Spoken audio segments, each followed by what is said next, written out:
If you use the internet, you'll probably use the multitude of streaming sites, from YouTube to multiple illegal websites, all the way down to Netflix. As we all know, Netflix holds a lot of new, classic, and original media. One of those Netflix originals that you've probably seen pop up a lot is titled Bojack Horseman.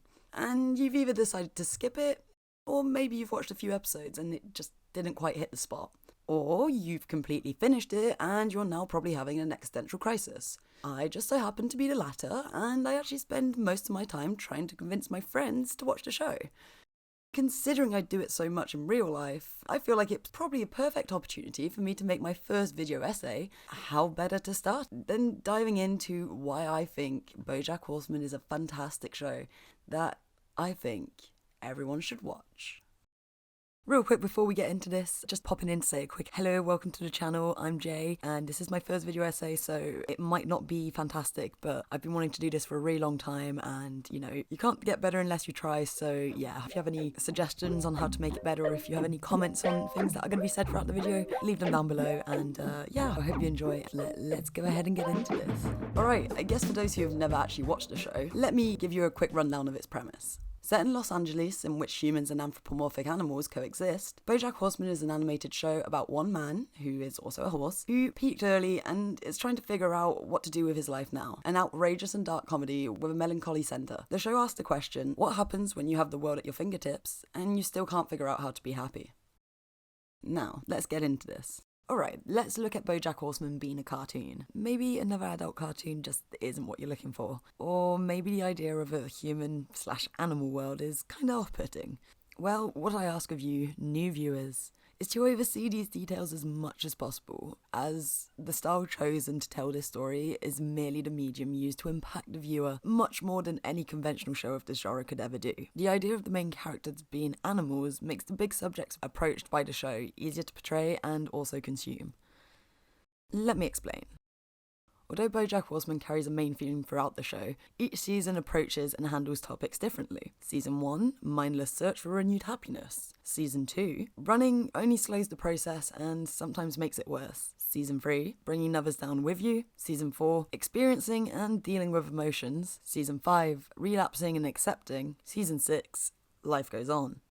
These titles are of course only recapitulatives of the themes from the seasons, but I think these can all strike with people. By that I mean each of these seasons can convert to a life lesson that we should probably all strive to learn. Also, please note that there are so many different topics explored in the show, in every season, that I will be discussing in future videos. So let's break down these seasons. Season 1 looks into the idea of renewed happiness. The overall message that we get from this season is that the endless search for happiness will be unfulfilling in the long run. It touches on taking accountability and the idea of demanding for people's forgiveness after actions you've done isn't okay. When we're introduced to Bojack, he's already been through the major peaks of his career, meaning he's essentially living out the days off the money he's made from his old sitcom horsing around. But he's not happy with the idea of being a has-been. This leads him to writing a book of memoirs so people remember how important he is. This defines a straight idea from the start. He doesn't want to be forgotten. But due to his incapability of writing the book alone, he hires Diane Nguyen?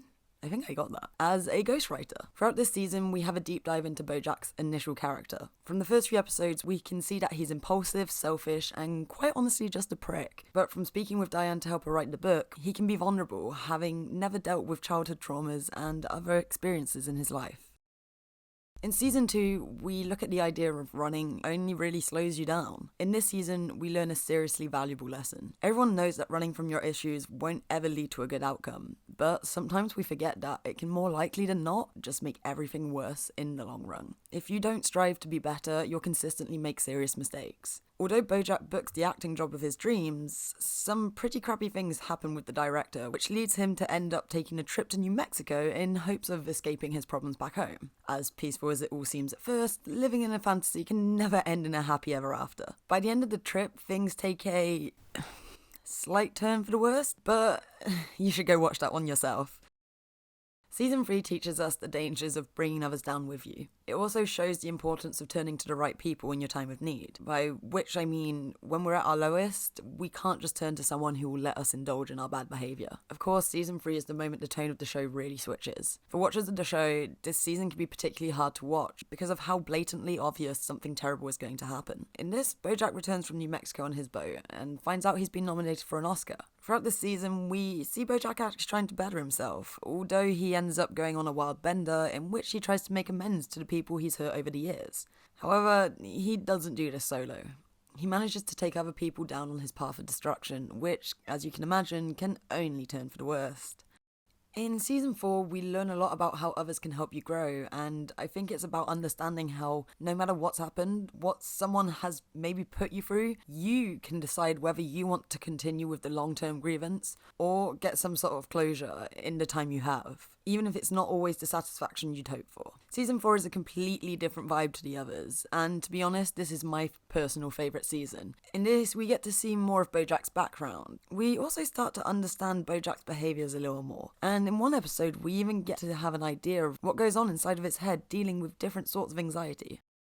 Season 5 is another really rough one. This season straight out just shows the danger of addiction, leading to things like paranoia and dissociation. It also really shows the importance of getting help before something drastic could happen. In this season, Bojack is acting in a show called Filbert. Throughout one of the stunts, Bojack gets injured on set, leading him to take medication. He ends up doing some really terrible stuff, which lead him to finally wanting to get some professional help. Season 6. The dreaded final season for many, as we mark the end of our Bojack story. Or does it? Well, yes, it does, but I guess let me explain. In this season, we learn that bettering yourself isn't quite enough to finally be a better person. You need to also truly make amends, take accountability, and give others closure, but also receive closure from people who are willing to give it. It also teaches us that relapsing isn't where the story should end, because you turn yourself around, and I guess that's what life's all about, because life goes on. In Season 6, we're brought into it with Bojack decided to move out of LA to start a new job, leaving his past behind him to truly become a better horse. Unfortunately, the peaceful life doesn't quite last, as reporters are trying to get stories out on Bojack for the multiple terrible actions he's done in the past. This leads Bojack to truly having to take accountability for his actions.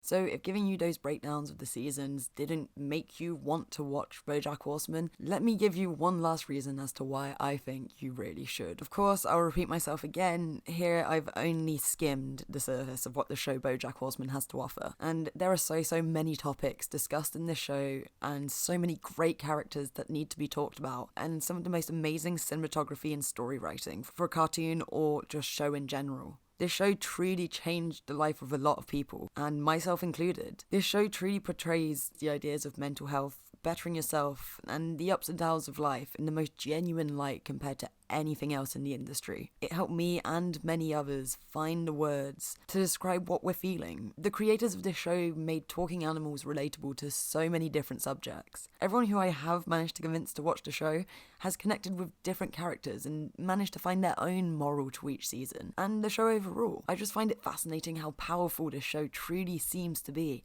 and I would give anything to be able to become a first-time viewer again. Of course, like anything, it has its flaws, but it's simply just an awesome show that gets looked over way too much. It's a great show to learn from, but it is also perfectly balanced with humour and generally loving characters that you want the best for. It teaches us some valuable life lessons and dives into the question of what is being happy. Although it's filled with a lot of heartache and too hard to handle truths, it hits just right with its delivery, and it's definitely worth everyone's time. So, there you go. That's all I really can say to try and convince you to watch the show. If I haven't managed to do it, I am deeply sorry for your loss, because damn, there are some episodes that would be worth watching even on a standalone without okay, maybe not, because you wouldn't really get it, but I guess whatever, I'm getting sidetracked. Not to really just be a broken record at this point, but this is my first video like this, so it's probably a bit dodge. I will try and make this better in the future, and of course I'm going to try and just keep making content like this about shows that I enjoy. Probably a lot of Bojack Horseman because I have so much to say about the show. But I would really love to hear your opinions on Bojack Horseman. Do you like it? Have you ever watched it? Have you never watched it? Are you convinced to watch it? And if there are any other videos that I should make, or any tips and tricks on making these videos better. Anyway, thank you so much for watching. If you've made it to here, I appreciate it so much. And yes, now I will disappear into the void until next time. I'll see you sometime soon. Kisses. Bye bye.